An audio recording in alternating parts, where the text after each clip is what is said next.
What's going on, guys? Welcome back to Pat Outdoors. Hope you're having a great week. Today I'm going to be hopping back on the mini Enduro build. I'm going to be fitting on the largest and knobbiest set of dirt tires I think you can fit on the factory Razor wheel set. Hopefully I don't have to modify the swing arm to fit it. The whole purpose of me putting larger tires on this bike is to get as much ground clearance as possible, but also get as much grip as possible at the same time. So I went with the IRC motocross tires, which is the same set of tires essentially as what's on my dirt bike.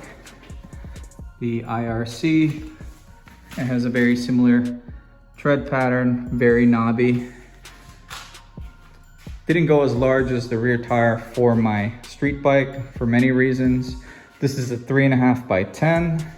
Which I discovered was too large. I was able to make it work, but I don't want to modify my swing arm on this bike. I just kind of want to keep this simple. The size I went with for the rear is 80 by 100 by 10, which is in between a 3-inch and 3.25. So it should definitely fit the rim. Hopefully it has enough clearance for the motor. I also got a set of IRC IX heavy duty motorcycle inner tubes. I am planning on running a little bit lower pressure on this since we're driving it off-road, and I want to reduce the chances of pinch flats as much as possible. Also got a set of these tire spoons to make it easier to dismount the stock tires and put the larger tires on this time around, along with a set of wire brush drill attachments so we can knock off any surface rust from these old wheels. I'm going to put them side by side just to give you an idea how much wider they are. I went with the same size for the front, but it hasn't arrived yet. I went with an 80 by 100 by 12.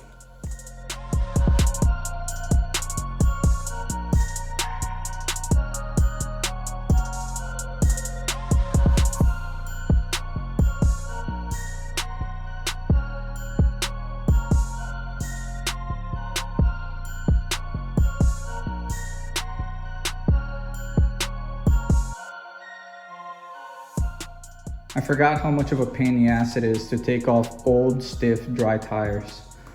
But I found that the easiest way for these rear wheels is to just take off the rear sprocket or freewheel, take off the rear rotor, just to make as much space and clearance as possible for you to fit the tire spoons or whatever you're using to take the tires off.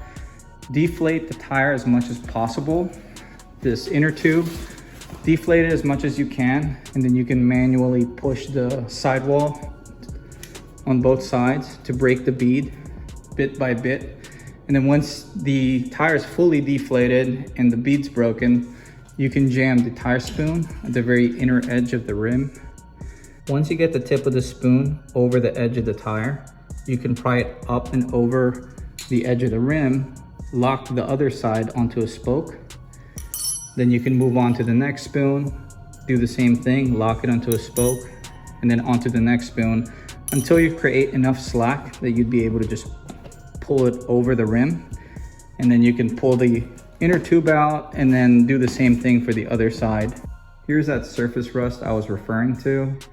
It's really not that bad. I just want to knock some of the dirt off and clean it up a bit. Old stuff versus the new stuff. You can definitely tell there's a big difference in quality, especially with the inner tube. This is just like a cheap old bike tire inner tube, and this is definitely a lot sturdier, heavier duty, especially with the valve stem portion. You can tell this is definitely be a lot more reliable. There is a potential issue I see with this not being a 90-degree bend is accessing the tip of the valve stem, like fitting a air hose fitting on there might be a little difficult.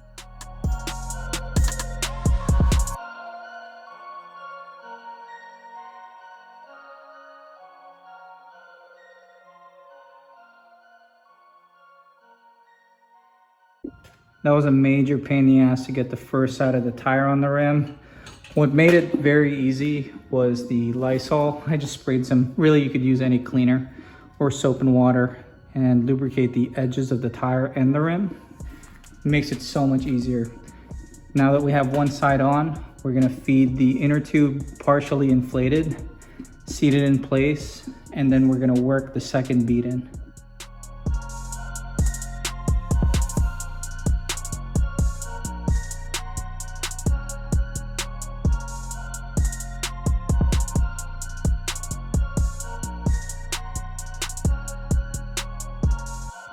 Here's what the rear tire looks like, fully inflated and seated on the wheel.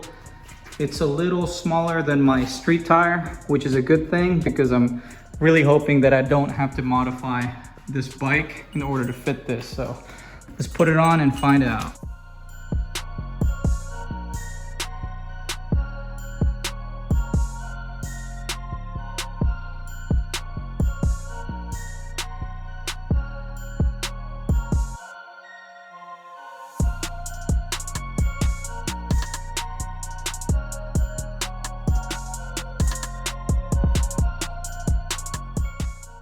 I finally found it. This is officially the largest tire size you can fit on the stock Razor wheel without modifying the swing arm or having to move the motor forward. Not a lot of clearance there, but there's definitely enough clearance for me to not have to do as much work as I did on my street bike. UPS just dropped off my front tire. It's the same size as the rear, but for a 12-inch wheel. There's a very noticeable width difference, so it's definitely going to be adding a lot of grip up front. There's also a height difference. The overall diameter is so much larger, so it's going to lift the front end up.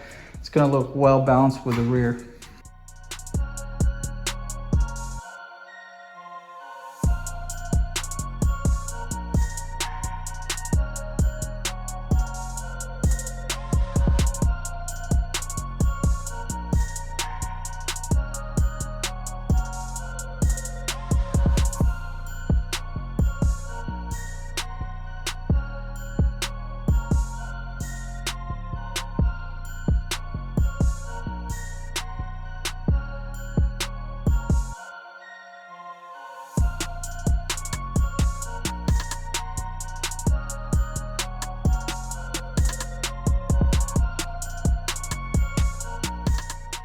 Here's what it looks like fully seated.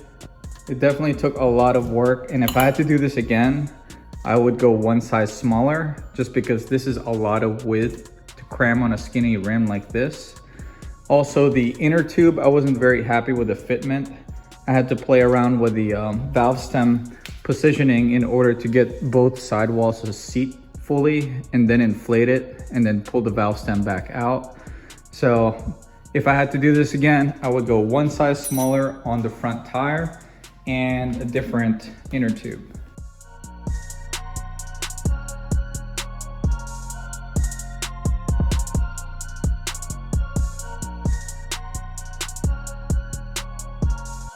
This project is finally starting to come together.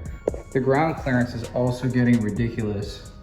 Not to mention, I just ordered a fork upgrade for this thing. Even though the tire clears the motor just fine for the rear, I'm still gonna slot these motor mounts and slide the motor forward to make as much clearance as possible, because I'm thinking that this rear tire is gonna pick up debris when we drive this thing off-road. The new set of tires installed, my ground clearance is now over 10 inches. I'm hoping to get something close to 11 inch when the new fork is installed. We'll find out in the next week or two. Depends on Altered Ego when they're gonna ship it out. But let me know what you guys think so far. If you wanna check out any of the parts or tools that I'm using for this bike, I will leave a link in the description for everything that I'm using for this project.